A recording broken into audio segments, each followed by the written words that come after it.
So we pivoted into e-commerce and started selling the products that we already had in my house that we used to use for the clients. And it worked. So we went out and got more products from the shops that are closed, and it worked. So we ran out of products to buy. So we went for the factories and we were like, do you have any products that weren't sold yet? And so many of them were so happy because international shipping was already on hold and they had so much stock in their factories that nobody wanted, nobody could get. So we got it at a discount and started selling local products. And that's when we ran out again. And it was all during a very short period of 3 months. And that's when I was Wow. like, you know what? I'm going to manufacture. I will make my own product. What do we need?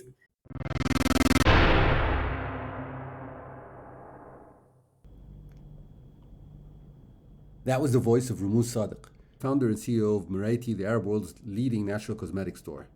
I am your host, Ali Zwail, and this is the Startups Arabia podcast, where you learn about the Arab startups ecosystem from the best founders, investors, and operators in the region.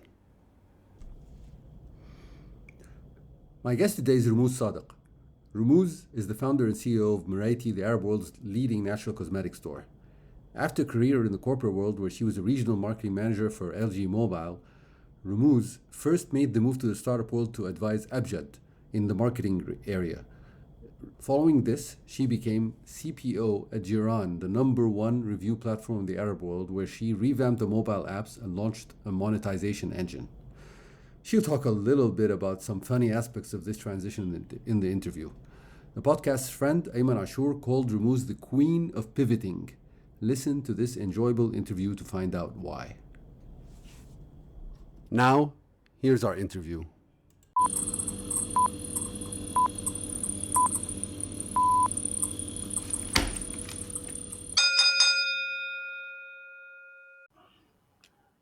Welcome to the Startups Arabia podcast. My guest today is Romouz Sadeq, and it's a real pleasure to host Romouz because I heard such wonderful things about her from our previous guest, Ayman Ashur, who calls her the queen of pivoting. We're going to hear more about that later on. I've also noticed something very interesting about Romouz, which is the incredible loyalty and love, for lack of more business-like word, of her fans and the people who use the products of Mrayti, her brand, for her and the brand. So I'm very interested to find out, how this happens, and more about the story of Mrayti from her. So welcome, Removes. Hi, Ali, and thank you for having me. Such a pleasure being, in such a lineup of superstars, superstar founders, superstar VCs. Ayman is a great friend, and I'm so happy he hooked us up together for this podcast. Wonderful. So maybe we can start from like the beginning of your story. So how did you like end up in the startup world? I know you didn't start there, so tell me more. Oh my.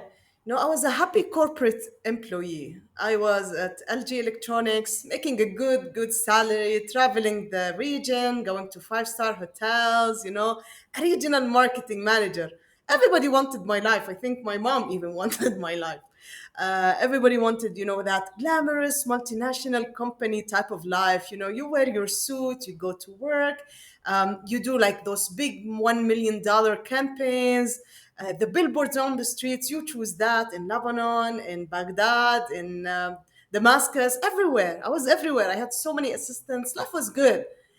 But then I always say I was infected with the startup virus. All of my friends were starting businesses, left, right, and center. And I remember back then Iman Hailouz was starting Abjad. And she came to me and was like, hey, Romouz, you know a lot about marketing. You're my friend. I've known you for 7 years. How about you help me a little with the user experience and the marketing things? I'm like, yeah, sure. I like what you're doing. What is that?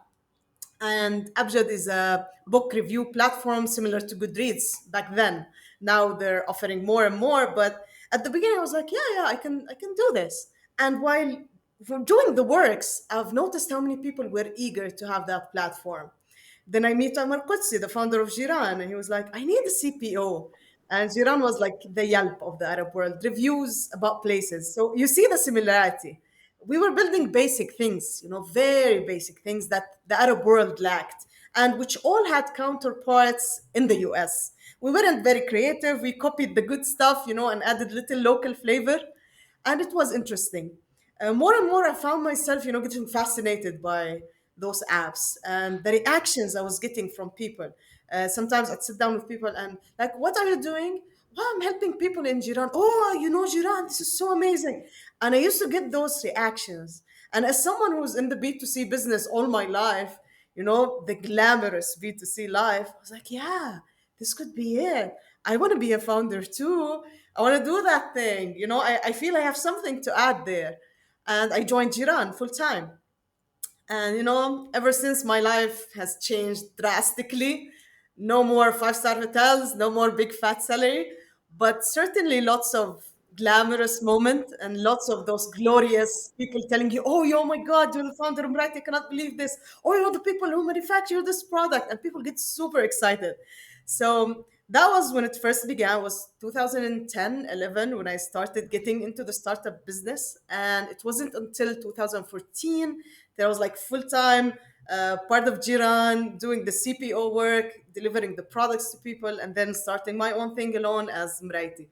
So yeah, I think it's been interesting seeing those two worlds, the corporate versus the startup. I feel like I am an authority to speak of the differences in culture. I can describe the teeny tiny details of walking into Jiran the first day in a suit and expecting my coffee to be on the table, and then it wasn't.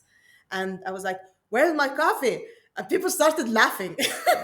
And people were all in hoodies. And I was like, "Why are you all in pajamas? You don't respect this world. Why don't you respect your work? Why are you showing to work looking like this?"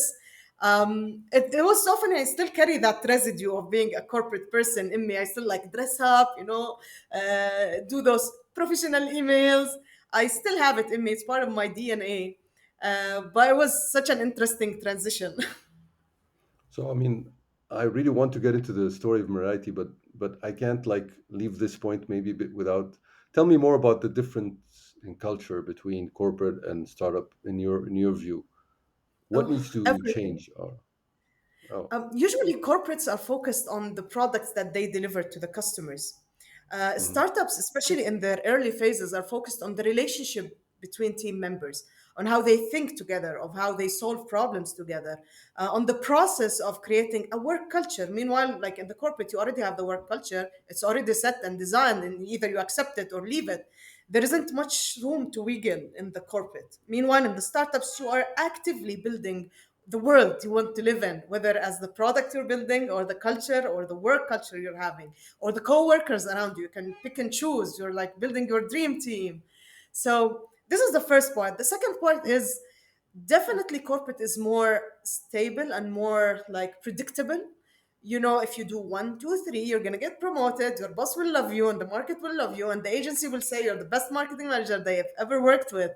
With startups, it's different. It's super unpredictable. You can be like the worst CEO and get massive success because the product is something that the people want, or you can be the best CEO and still fail.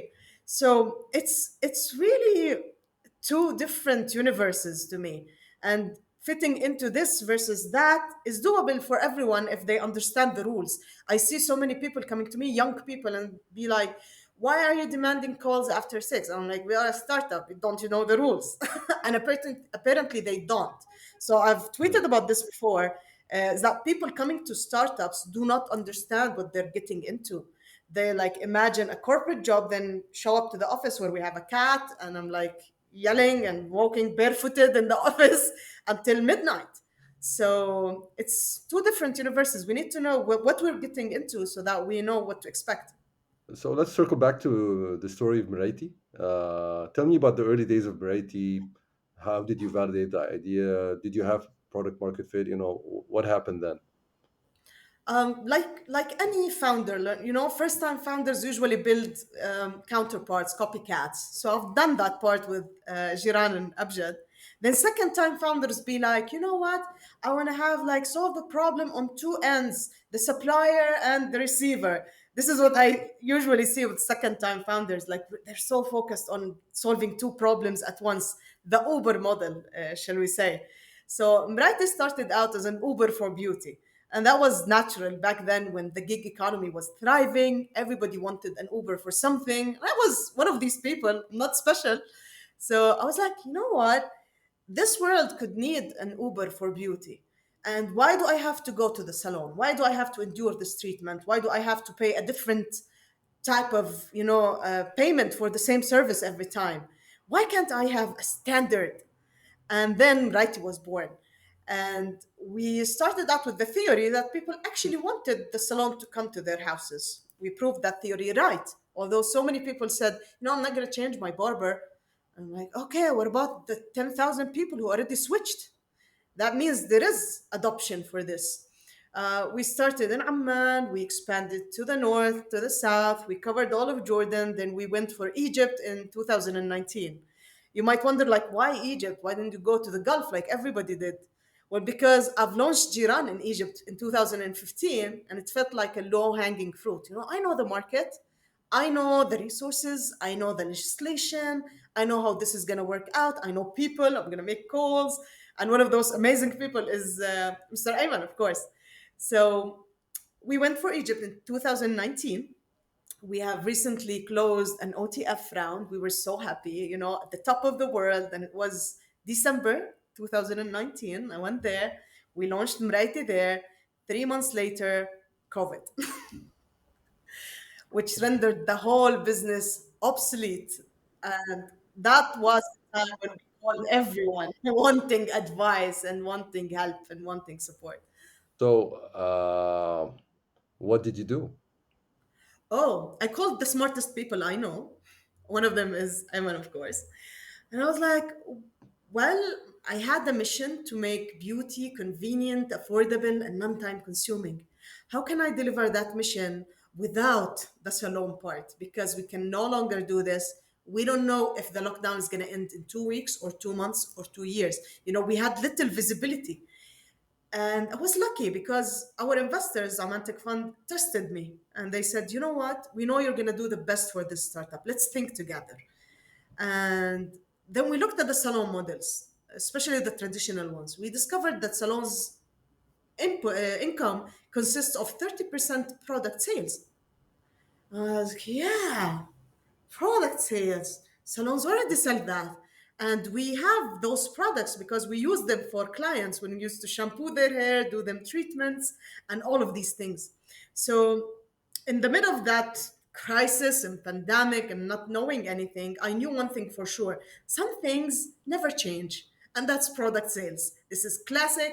People will keep buying. People are more eager to buy because they're bored and sitting at home. So we pivoted into e-commerce and started selling the products that we already had in my house that we used to use for the clients. And it worked. So we went out and got more products from the shops that are closed, and it worked. So we ran out of products to buy. So we went for the factories and we were like, do you have any products that weren't sold yet? And so many of them were so happy because international shipping was already on hold and they had so much stock in their factories that nobody wanted, nobody could get. So we got it at a discount and started selling local products. And that's when we ran out again. And it was all during a very short period of 3 months. And that's when I was Wow. like, you know what? I'm going to manufacture. I will make my own product. What do we need? What do we need, guys? And it was summer. So we created a deodorant. And that deodorant is really the best thing that ever happened to me and to thousands of people here who are like totally hooked on it. They love it. We have waiting lists for it now. Wow. I think I have one of them here. Or one of my team members stole them because we ran out. Yeah, that's the bad part about having a lot of demand, right? People keep stealing it. Yeah. So I mean, so wow. So I mean, it was almost COVID was almost a blessing in disguise, wasn't it? Absolutely. And I mean, after we pivoted, I've noticed there's so many holes in the old business model. Everything that the investor used to tell me, like, how about leakage? And I had, the perfect answer for that. But they were right. Uber Yeah. models cannot really work. Most of them are dead. I always said a gig is dead. People miss the funeral. Most Mm. gig startups failed in the Arab world, not just in Jordan. Most of them Yeah. lack the legislative power behind them to make the gig relationship work. Most of them lack the rules. Most of them lack the working ethic by the people and the startups. So it's really so hard to manage them. Startups in the States are suffering the same. So we had startups who do the same as Mrayti one in the States. And I was having calls with them during the pandemic. I wanted to know if they have better ideas than mine. And I realized even with having better investors, better teams, better markets, better laws, better founders, they're still struggling. So I think the issue is with the business model. And that's when we just let go of it and decided to embrace tradition and just do e commerce. Yeah, it's interesting because this leakage issue is really valid in so many of these Uber for X kind of business models. The idea that, for example, cleaning homes, Uber once people get used to the cleaner, they'll just contract them for directly forever and take your cut out of it, etc. So Yeah, Uber itself has a different kind of situation because of all the cars moving and all there's more complexity there, and that's why they don't have this leakage issue to the same extent. absolutely. But for most industries, it's not as easy or as open and shut kind of case as most people Yeah. thought at the beginning. And the apps are usually not integral to the process. So, for example, Yeah, while you're sitting in Uber, you need the app to calculate mileage. exactly. Yeah, But yeah, if a cleaner is coming to your house and she takes like, $40, she's gonna take the $40 anyway, whatever she does. So exactly. the app is not integral. And on top of that, Absolutely. increasing costs of acquisitions make the people who have like big marketing spend, like gig startups, fail because you're spending so much money to acquire a customer that you cannot reap results for because the gigger will steal that customer and you're done for. So the math Exactly. does not add up, and the investors were right, and the doubters were right.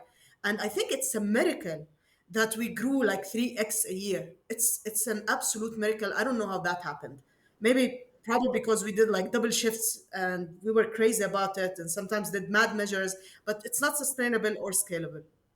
Yeah. So COVID was great, and the pivot was very quick, obviously. And I think operationally, it's a much simpler operation, is it? Totally. Like I don't get calls at midnight now telling me no, there is some wedding and we have an issue and I have to intervene because the bride is crying or something like that. Products are so much easier to control than humans. So great. So I mean, going back to where you are now, Mrayti, what's the business model? You have your own products, it seems, that you're manufacturing, maybe outsourcing manufacturing, and you have other Yeah. products, right? Or- Absolutely. Mrayti sells products that adhere to certain standards. And those standards mean natural, free of any bad materials like sulfate, ammonia, and all of the bad stuff, parabens, all the stuff that gets bad rep. At the same time, it needs to be effective. So we test it on ourselves first and we take the customers through the journey. And this is how we build trust because they see me testing the product and then they see the result on me or my team members. Then they're like, yeah, I want that product. So we have a list of requirements, and if you're selling locally, handmade or internationally, you still go through the process. So we have like US based companies selling on Mrayti, and at the same time, a woman in Al Karak, south of Jordan, making some soap who also sells on Mrayti. But they both go through the same process, Nice. And including and my own and products. yeah, I mean, you test everything. Yeah. So, I mean, and you're focused on Jordan. Have you thought about expanding beyond Jordan? Yes, no, why not? If not, Um, the thing is, with our previous model, we amassed a good number of customers in Jordan. So launching the e-commerce to them was pretty easy. For the hmm past 3, 4 months, we've been focusing our marketing efforts on Saudi Arabia, and we're seeing an increased number of orders from there. So around 7 to 10% of our sales is now in Saudi, which is nice, great. For the next upcoming period, we're going to work on the US and the EU for the Dead Sea products, which we're very competitive at. I mean, Jordan produces the best that see products and cosmetics, but we have only 5% of the global market share. So we want to stretch that up a little. And the third Absolutely. thing is we really go with the flow. If we see an increasing demand in some country or on some product vertical, we go for it. We're not rigid. We're like, we have a plan. We're going to stick with the plan. No, we go with the flow. We see what the market is demanding and then go for it. Got it. So I noticed something that recently, maybe a week ago, you launched an incubator for women making handmade cosmetics. I mean, this must be a big project. I mean, what is the thinking behind it? All right. So I think you're going to see a pattern here. I go after a problem, then realize there's a bigger problem. Then I go for the bigger problem, see the biggest problem of all. I always tell my team once I'm standing on the hill, I can see the mountain, but if I'm on the ground, I see nothing. So we Yep. started selling, and once we got to the hill of, I want locally made products. Women would come to us with soaps and creams and serums that they make at home, and most of them share the same issues: bad, super bad packaging, not presentable at all. You don't want to see that on your shelf. Two, bad formulations, although they might be effective, but they're like ripe for bacterial growth and other issues. And three, legally not adhering to the international or local laws. So they cannot register those products, they cannot export those products, they cannot sell these products even on a platform like Mrayti. So I've seen the problem within my supply chain, and that incubator is a response to that. So it's a virtual incubator because most of them said, I'm not going to go somewhere and attend a session for a whole day. I'm like, okay, do you have a phone? Oh, yes, I do. Can you watch a session? Oh, yes, of sure, I can do that. So we came up with the virtual incubator where we host these women, give them 10 sessions, each focusing on a very deep, important aspect of her business. Example, legals and regulations. Market research, how do you choose the product you go with? Packaging and branding, it is important. You cannot ignore it. Don't tell me my product works. Nobody's going to buy, that snake oil. Just make it actually look presentable. Marketing, how do you market? How do you promote? People think marketing is, I boosted that post on Instagram for $10. I didn't get the results. So we're educating them and bringing them on board. We're creating entrepreneurs out of this thing rather than just suppliers. And I believe by doing that, I'm strengthening my supply chain and I'm bringing more to society. I'm having them speak my language, which is important.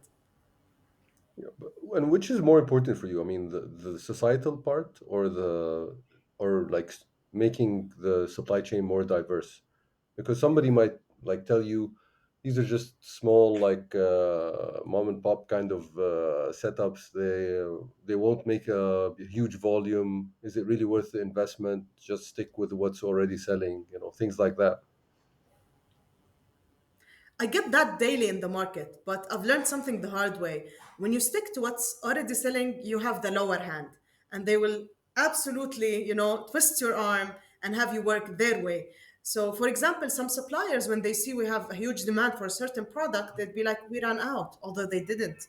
But because they don't want me having that power of owning most of their inventory. So they would like, shut it on us.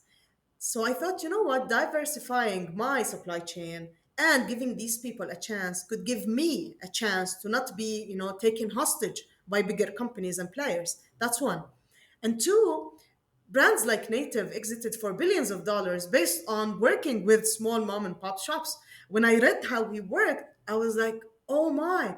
Instead of working with factories, he was working with 20 artisans, creating 20 different versions of Native and listing them on Amazon, creating that success, then seeing what works and making the huge volumes. So when you're working with these people, you're truly making this economy move and your economies move. And are you taking, perhaps thinking in the future for the bigger ones that become big sellers to maybe somehow invest in them and partner with them? Absolutely. As a result of this incubator, we're hoping at least 10 people of the 30 incubatees would come up with a really solid products that we can become part in, take part in, as either as investors or as supporters or advisors for a royalty or as sellers at Mrayti. So we're making money either way. That's really cool. And I want to kind of dive into your past kind of experience with Abjad and Jiran a bit. I saw, I mean, Iman Hailous, the founder of Abjad, she's coming on the show, by the way, hopefully next week. Amazing. Yeah, yeah. Uh, and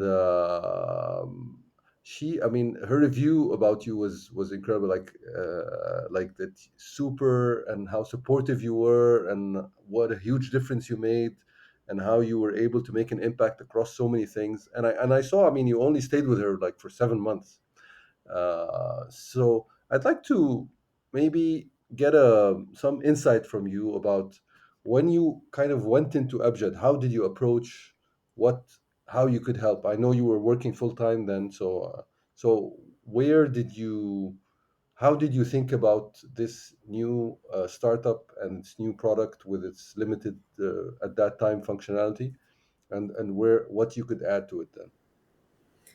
I believe startups need the generalists when they start, out their journey, Yeah. because when you have a generalist, they can look across different sections and tie them up together in a nice way. Luckily, I am one because my background is in computer science, but then I went into more consumer behavior and user experience design and architecture and software design rather than, being just a developer. So that gave me that, rational aspect. And then I have the creative one with the marketing. So what I usually do is, and what I did with Abjad was look at it from a consumer point of view. I would use it as a consumer would. I would say, okay, what does a consumer want from such a brand on marketing aspect? Like I want to feel smart. I want to see things that people want to share. I want to feel like, oh, I'm special because I'm following this brand. So what I did was create a quote template for Abjad that is still being used till this day. So whenever I see it, like I get butterflies. And I said, you know what, Iman, I think people will want to share these. So now we have more visibility for the brand. And it gives us, a glimpse onto what and who we are. We're a book review platform, so we should be sharing quotes from books. So it makes sense. And we have the brand sticking there, we have the quote and the guy who said the quote and all of these things that people love on Instagram. And we went for it and it worked. From a user experience point of view, I always put myself, in the place in the user's shoe, and be like, okay, I'm a user, just went into this. What am I expecting? I saw a code, I clicked that link. Now I'm here. What should I see? And I built accordingly. And that's what we do with everything else, even in Mrayti. Like, what do consumers want? They want to look pretty. Can we deliver a salon to them? No, we no longer can do that because COVID. Then okay, what do? We deliver other things. So whenever you have the consumer as your focal point and your true north, you know the answer. And mostly founders come to me like, I don't know, my marketing is shit. Why is that? I'm like, okay, what does the consumer want? They want to know more about me. No, they don't want to know anything about you. They don't care for you. They care for themselves. So it's the hardest part of the exercise that everybody misses. What does the consumer want? And they don't want Mm. anything to do with you. Trust me. So that's the pivotal point. This is where you switch, you flip that switch and awaken. Yeah. Yeah. Yeah, it's interesting, and you started your career in UX design as a UX engineer, and maybe that kind of influenced how you look at things, even Absolutely. when you went into marketing and all that. Absolutely. I remember how shocked my managers at LG were when I talked about convergence. And all of them were people in suits, who look like madmen, the series, and I was, a nerd. And that nerd Yeah, walks in with, a bunch of papers and sketches and convergent rates and talking about funnels. And to them, that was like, but it's not looking sexy. And I'm like, I don't care if it looks sexy, just sell. Let's make that sell. yeah, yeah, yeah. And then you moved to like product. I mean, you've just had such a career that's covered so many different kinds of roles. Um, what I mean, how did that come about that you would be the chief product owner in officer, sorry, in Jiran? Can you, I mean, can you tell me more about that experience, how it started? I recall making so many team members cry at Jiran. I was like still in my 20s, still aggressive, still not taking no for an answer. I don't care if you're dying, show up to work.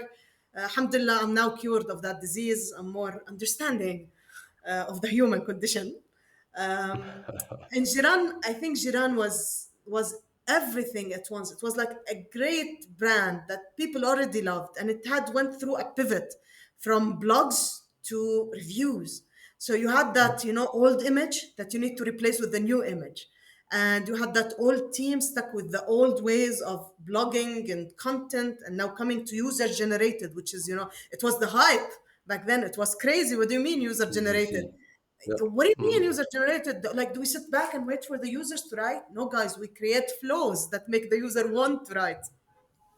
So they were hesitant. They have recently lost their co-founder. Then comes Romouz from a corporate background, and there was a bit of confusion because of the pivot and the new people arriving and people leaving. And there was also a moment of clarity when we talked about reviews and user generated and how can we make people do more reviews. And I did a little trick back then. I told them, how do we go about getting reviews? They said, okay, users come, they sign up, then they write a review, and then click publish, and that's it. And I said, okay, how about we make them write the review, and after they're done, you ask them to sign up. Just switch them. And we had 400% increase in reviews Yeah, immediately. I believe it. So that It's flipped the switch for the entire team on how very incremental and small changes could really make a difference for users. And it made us look yep. differently at the powers that we have. We have so much power over millions of people. And I remember at once the app went down and people were on social media crying, saying, please go back up again. We need you. Jiran, where are you? And the team felt they were building something super important, super meaningful to the people. So Mhm. covering that, little bit of technical aspect, little bit of consumer behavior and understanding, and having a marketing background allowed me to sit at the CPO position, understanding what marketing is doing and what technical people are doing and what the sales are doing. And we built a new product directed towards SMEs to get them to sell on Jiran, all by just sitting in their place and thinking, what does an SME want? What does a consumer want? What do they want? Let's talk to them. And that Yep. we ingrained that culture. Umar was an amazing guy. He taught me a lot during that experience. He handled my bad temper very, very, very well. He was always calm. So I think if I learned to be a bad boss, it's because of him. Great. So, okay, so that was your experience, and then you started Mrayti. Um, Things are going well, but recently I noticed that on Twitter you've been complaining about some things in the like Jordanian ecosystem, shall we say? Would you like to talk more about that here? Yeah, why not? I mean, it might encourage some founders to speak up for themselves too, because I know the abuse is not directed towards me personally. I know it's there, and I know it's always been there. I was attacked back in 2018 when I was running an Uber for beauty by many branches of the government. And back then, I chose to stay silent.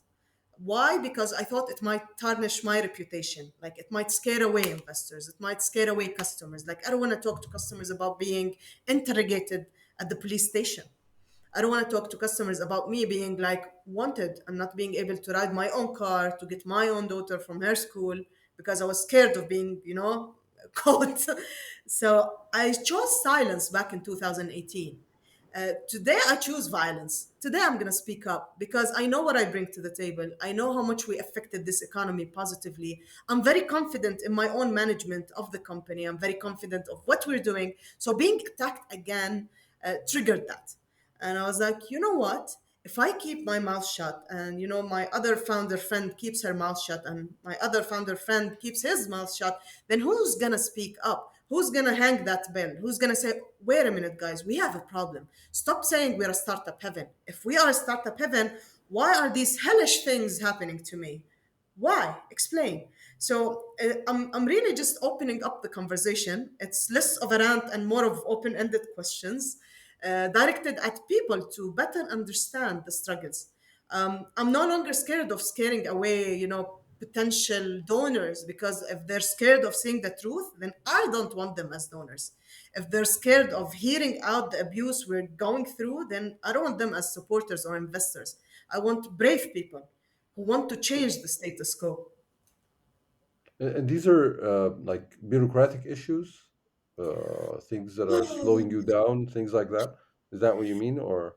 Some of them are. The others are really loopholes in the law. So we need to speak up about them. I need other Mm, founders to. I know we have our loopholes. I know we have our workarounds as founders. We go and register in Delaware. Sometimes we do this, we do that. We open bank accounts offshore. But if we're stating that our country is a startup heaven, why won't the rules change to reflect that? Why are other countries like so many years ahead of us now, although they started out last year? Because they have the true will to change things. They listen, they're capable of accepting critique. So if we're unable in the startup ecosystem to voice our critique, then what's left? We should be the brave ones who take risks. Then why are we shutting our mouths for fear of loss? yeah. So I mean, yeah, I think that, yeah, in countries like Egypt and Jordan, and where the laws and regulations aren't really startup friendly, they are losing talent, especially this last year. I've noticed, to the richer, more effective kind of governments that are changing the laws, availing the capital, have significant markets, and especially, I mean, Jordan isn't the most huge market in the world, so already it's not like, it doesn't even have that aspect. It just has these wonderful, founders and people in it, basically, and this is really the wealth of it. And definitely, I think everybody needs to, in the kind of top echelons of government across the region, really needs to take a good, long, hard look at regulation, and be very quick about it, because things are moving very, very quickly these days, and founders can be anywhere. Yeah, unfortunately, even within the ecosystem, people are no longer accepting critique. They'll be coming to me like, I have an advice for you. How about you stop complaining? People will label you as a troublemaker. They will not want Mm. to work with you. So imagine like somebody who's been to the States, been to Silicon Valley, worked with startups for 10 years coming to me with that advice. Because if you're saying that, we're doomed. Mm. Yeah, hopefully we're not. I like to, I mean, be optimistic always. I'm sure, effort, f- at the end of the day, will have results. So, on another Rage Against the Machine kind of tangent, you recently tweeted this. I think Facebook is a morally bankrupt company. What made you say that? Oh, so many little things. So many of them. I mean, we use Facebook. We've been using Facebook and Meta for the past 12 years now to access our markets, to access our customers, and we've seen them take more and more and more of our money and raising the cost of acquisition so high while shadow banning our startups or our pages. And there's no way to tell the truth. Like they'd lie to you on the phone. They'd ask you to pay some more to get more access. Why didn't you put some more for your budget? And I see so many founders being bullied by Meta, support teams that are supposed to call you and help you, plan your marketing campaigns, while the actual thing is like help you spend more with them. They just want more of your money thrown at more campaigns. So I'm warning everyone against those calls, and I'm telling them if the cost of acquisition exceeds the margins you're already put for yourself, stop that campaign right now. Go for other platforms. Make the competition hard for Meta. Do not just, stick with what you know. Do something new. So that takes me to something you mentioned on, like, I think on LinkedIn, which is, you mentioned zero budget marketing. Oh, you're using your products, huh, on live. For people on the podcast, I mean, My Fenty moment. so yeah, yeah, exactly. Romouz was just updating her lipstick, right? Which is, Correct. yeah. So. which is very on brand. So perfect for the CEO of Mrayti. That's a zero marketing Uh, budget for you there. yeah, That's the exactly. exactly Zero it was. budget marketing. So tell me more about zero budget marketing. What is it, and how can someone do that? Oh, I went Because I from noticed you spending. also get press effectively. You're a very like you can you can get your story out there very well. Yeah. Tell other Um, founders how to do it. I think founders like always jump into, I don't have budget. I can't sell. I need marketing budget. They always like pitch their idea and it's the most amazing idea in the world, but nobody knows about it. So I need marketing money.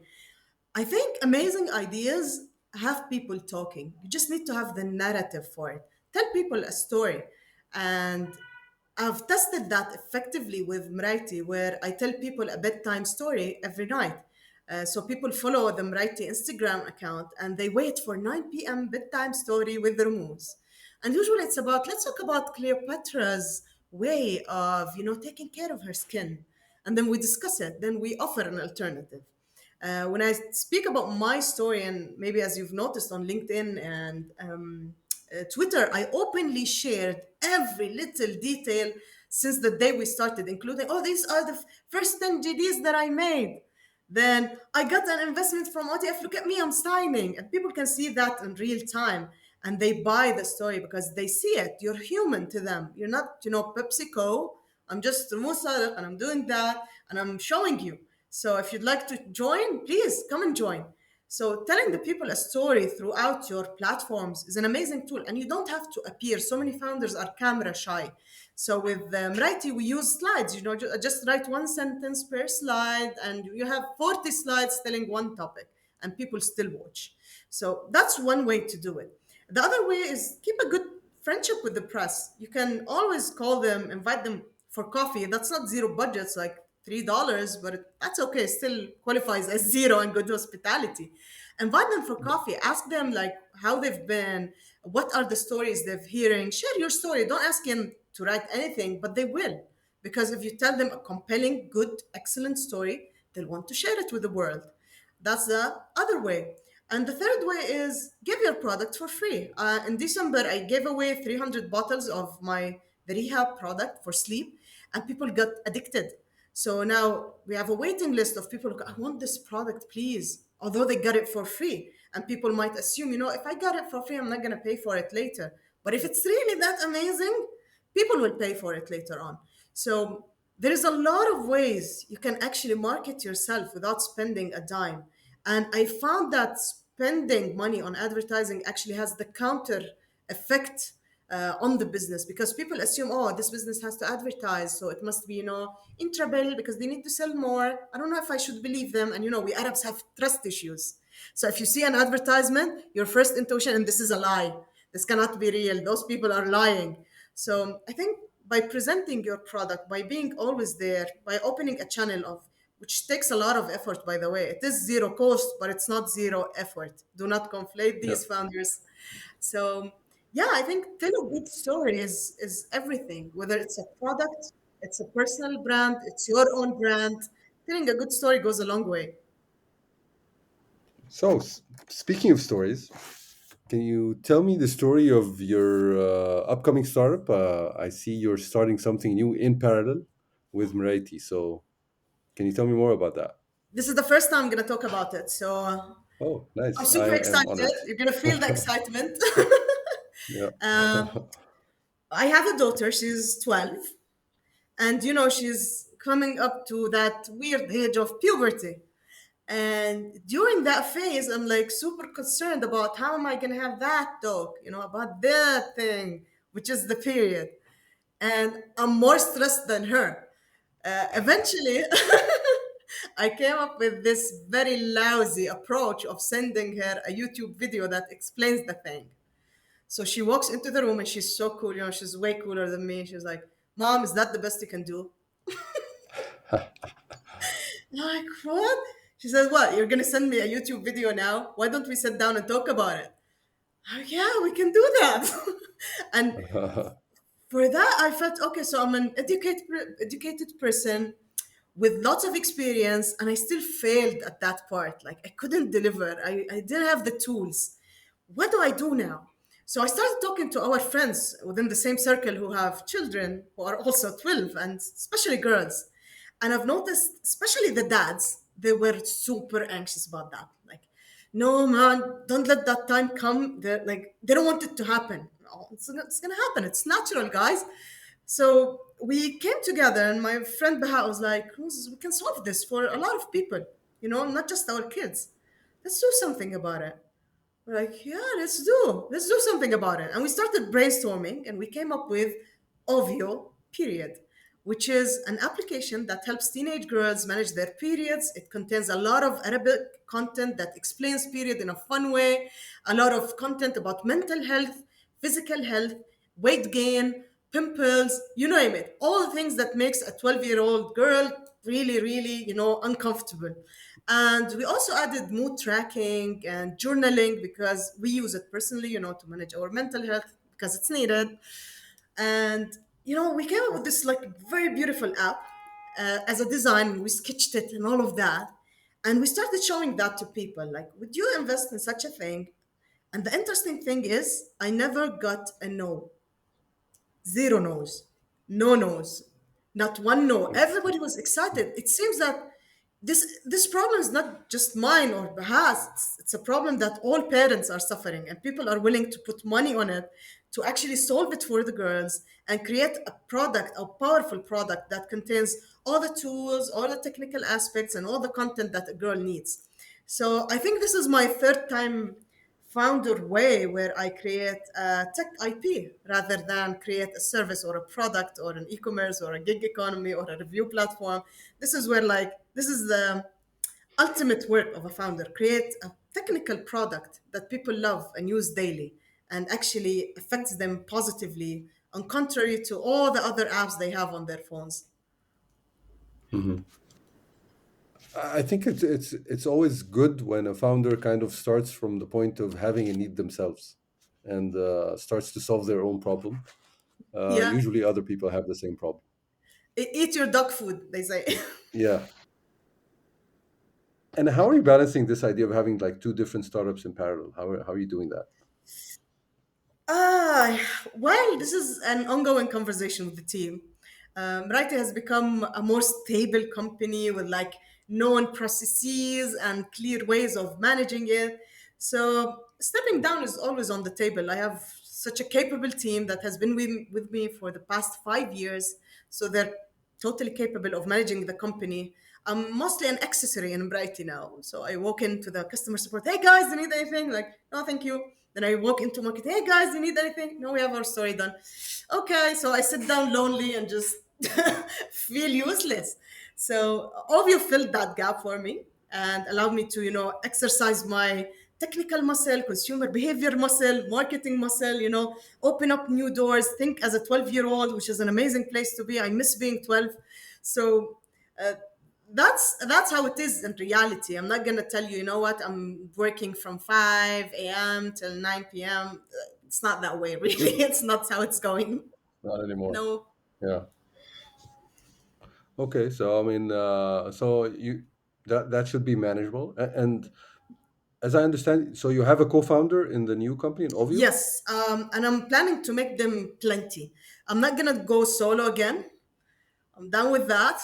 Too Hmm. tiring. And investors are right. You should not be a solo founder, even if you can manage technical and marketing, which I get away with for the past 5 years. But the mental toll is crazy. And on some days, you're Hmm. just vulnerable, you're weak, you don't want to work anymore, you're chased by the government or the tax department, and you're just like, I don't want to do this anymore. So having a co-founder helps you through those times. Alhamdulillah, my team acts as co-founders at Mrayti because they have a stock and share. But with Ovio, I'm planning to do it differently. Like, why not have more than one co-founder, leverage their expertise, distribute the weight. Do not do it solo. It's really tiring. Okay. Did you, for Miraiti, did you deliberately like choose to not have a co-founder, or that was your, yeah, you did. I did because So, I wanted to do things my way. That's one. And two, I was Mm-hmm. traumatized by the number of startups collapsing because of co-founder conflicts. So co-founder Mm-hmm. conflicts are the like one of the top three reasons startups collapse. So I was like, Yep. no, that's not going to happen to me. I'm going to succeed at all costs. I'm not going to have a co-founder so that I succeed. And I was also traumatized by, the tough times we went through at Jiran. Although I had a co-founder, it felt like, oh my God, this is too crazy for us. And there was the Modo acquisition and so many politics going on around that. So for Mrayti, I wanted something clean. I wanted to do it my way. And I wanted to minimize risk of, co-founder conflicts that could lead to uh, the dismantling of the company. So now I'm wiser. I think I can choose co-founders well. I'm humbled by how strong I thought I was when I first started Mrayti. I mean, it is a success today, but it did take a toll: mental, physical, social. I have only one best friend that I see her once a week. I see my mom once a week, so my social life is gone. Bye bye. So yeah, I think do have co-founders, guys, but it's not like you must. It's like marriage. If you find someone good, marry them. If you find a good co-founder, bring them on. Do not stick to I don't want to have a co-founder or I want to have co-founders or else. Just find the good one, Yep.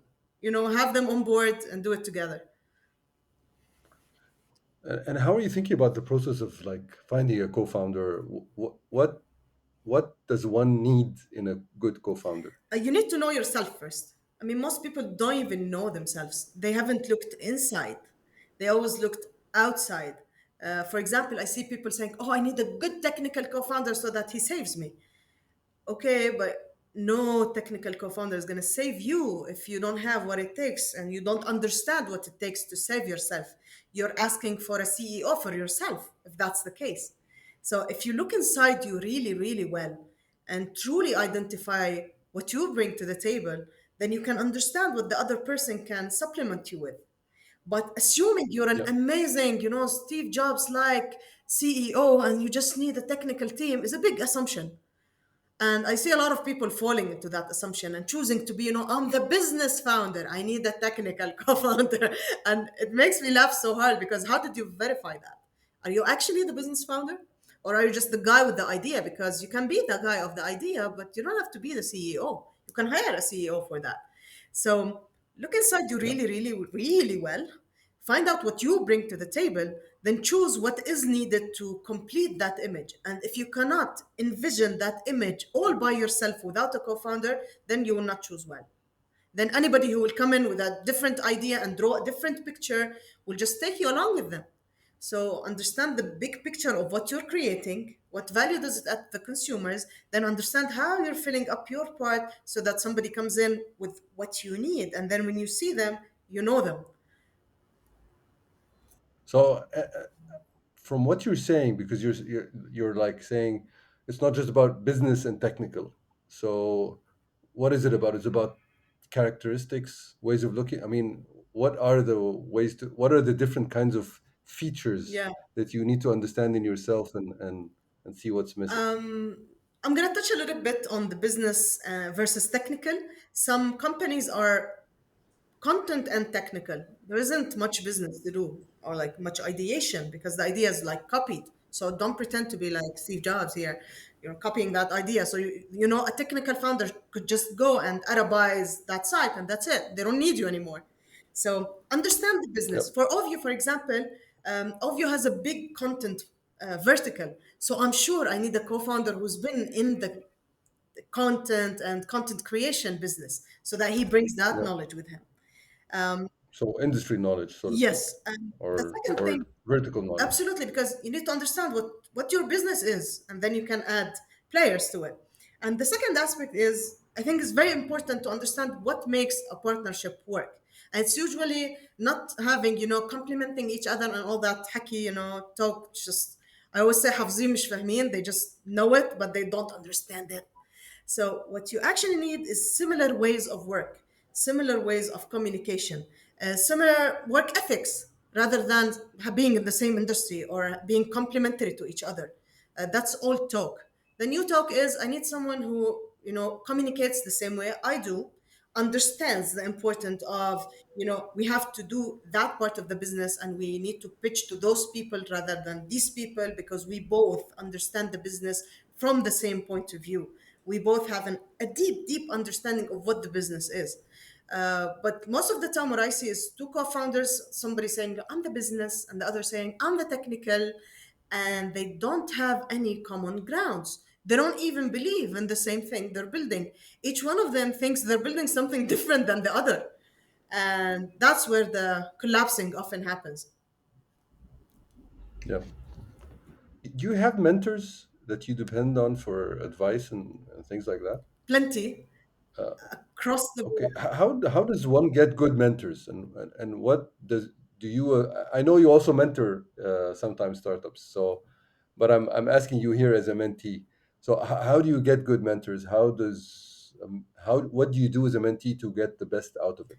Um, Usually, I look for mentorship everywhere. Sometimes my cab driver could be a great mentor on some topic if I ask the right questions.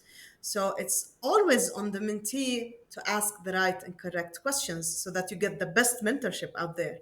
The second thing is you always need to be true to yourself.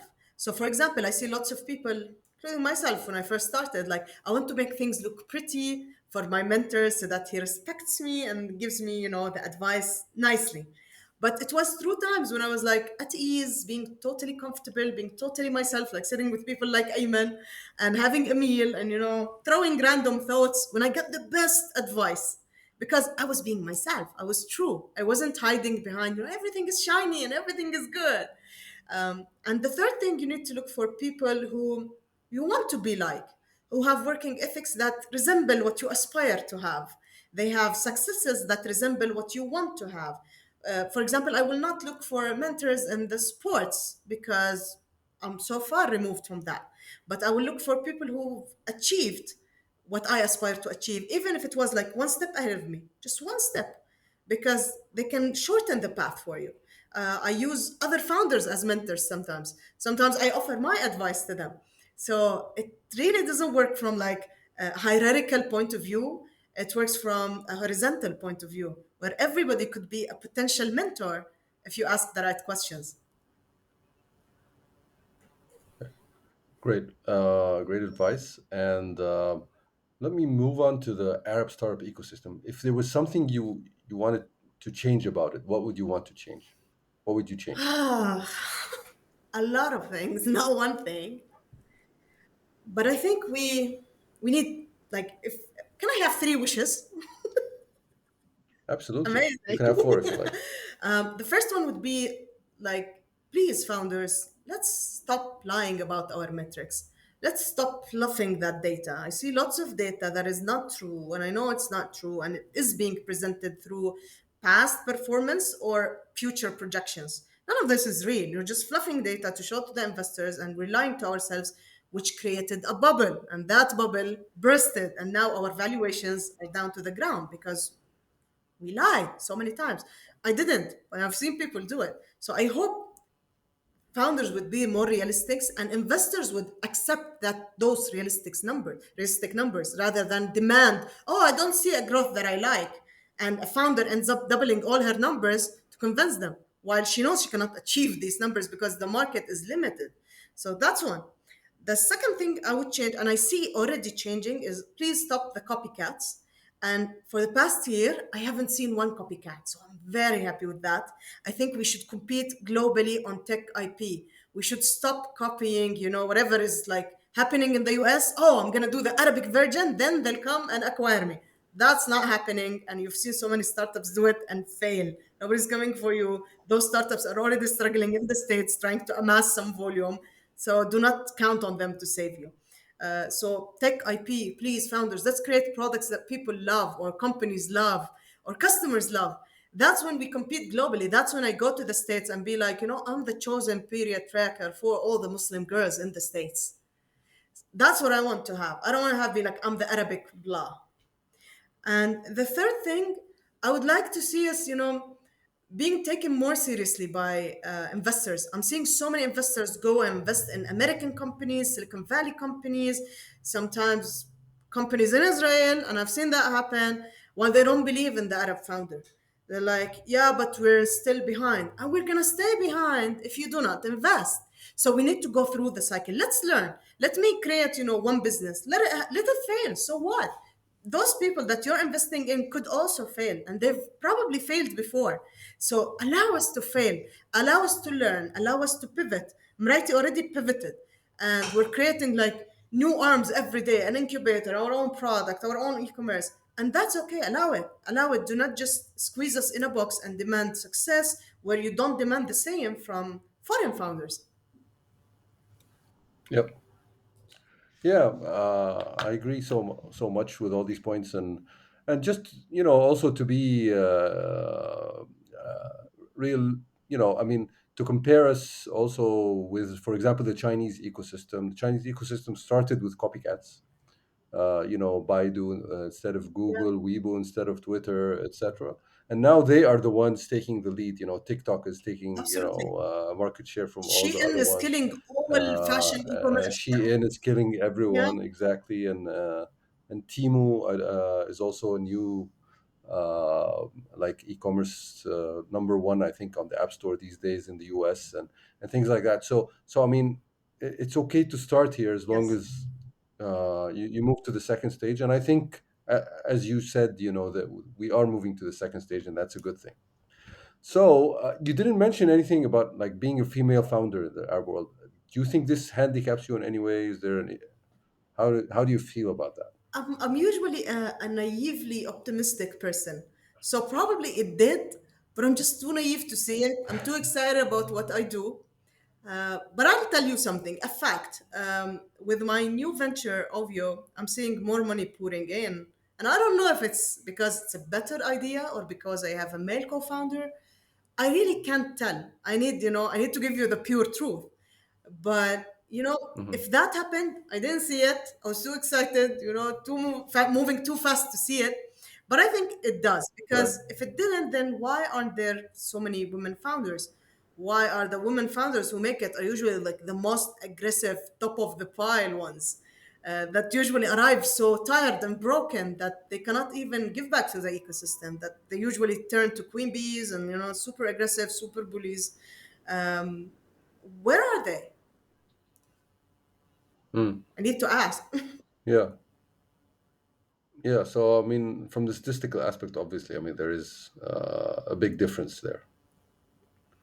And I think also, I mean, the how can I put it? I mean, the ecosystem itself has changed. I mean, from when you started Meraiti to now, things are very different. That could also be a factor, but you never know. Absolutely, and I think Saudi Arabia will contribute to us having more female founders. They have the financial leverage to test and try and support and fail, and that's okay Hmm. because they're not so stuck on winning that deal specifically. Yeah. During my last visit to Saudi during Leap, I've seen so many women founders, and I've seen women in leadership positions in accelerators, Yeah. incubators, which Yeah. was interesting to say the least. I was like, at some point, I was in a room with like four ladies from management sitting with me, and I'm like, wait a minute, is the management here all women? And they were like, yeah. Yeah. Gosh, man, I'm Uh, so happy, and they they thought I was like overly excited, but it's so rare to see. no, I see that happens a lot actually in Saudi Arabia. Lots of capable Yeah. women. So, speaking of investors, I mean, what are the characteristics of the best investors, in your opinion? Respect for the founders on top of everything. And I think this is something so many founders are complaining about recently. Like, we love it when you invest, but we love it more when you put respect on that check as well. Because if you do not respect the founder, how can the founder trust you and tell you all about, the issues and the pending things? I love it when a VC or an investor is open to hearing that, you know what, you're investing in my company, but here, there's this aspect that I haven't resolved yet, and I need your help to resolve this part, and I'm gonna use that money to test things here. But you should know things are not rosy, you're taking a bet, and you should know that. Romantic Fund was that for me, and I love these people, and I love how they've always been here during the pivot, during COVID. They gave me green light, they gave me the trust. They buy from us to show support. So you see it when VC is proud of an investment, even if it's struggling, even when it's down, even when it's having a rough batch. They've always been here for us. They could listen and give advice. The second best thing is when you have a VC or an investor that's willing to open doors for you and make introductions and tell people about your business and show them that, you know what, we invested in this person. Why don't you join too? I look for that, and during my due diligence, I always ask the founders, like, did they open doors for you? I always advise the founders before taking money from anyone to do a due diligence, Of because the course. same way they do due diligence on us, we should due diligence on Great them. advice. So yeah, so I asked the question, like, how did they treat you during this thing? What did they demand? What was their feedback? Was it like personal, rational? Did they give you like something that grew you as a founder? And the fourth thing, did they open doors for you? Were they proud of you when they presented you to the people? Did they actually push for that investment to happen? And the fifth and most important thing, did they surround you with amazing founders, people that you can learn from? Did they surround you with the type of environment that allows you to think, to share, to not feel lonely? Because, being a founder is the loneliest job in the world. So, were you surrounded by good founders? Was it a good alumni around you or not? Yep. Yep. Yeah, all great advice. And with that, I've taken so much of your time, so I want to go into the quick fire questions. I ask a short question, and you give me your answer. So the first Make them one, easy. no, there, don't worry, you'll rock them. So the first one is, what book do you like to recommend to others? What book would like Blue Do Ocean you like Strategy? to That's for sure. Blue Ocean Strategy? Yeah. Absolutely. Okay. Second one, how do you unwind and how do you stay energized? I take walks, lots of them, and Okay. I always DJ the office. So I'm the designated office DJ. Everybody has to listen to the same music with me all day. Well, you're the boss, so maybe that's why. Yeah, but they've grown an Oh, amazing taste in independent music. great. Uh, third question: who do you think should be a guest on the podcast? Sameh Saleh. Sameh Saleh. You must have him. After exiting Hawaii, I think he has a lot to share. And I think he's been around so much. He's seen so many founders, and he can bring, an international view to the listener. Okay, thanks. And what question should I have asked you that I didn't?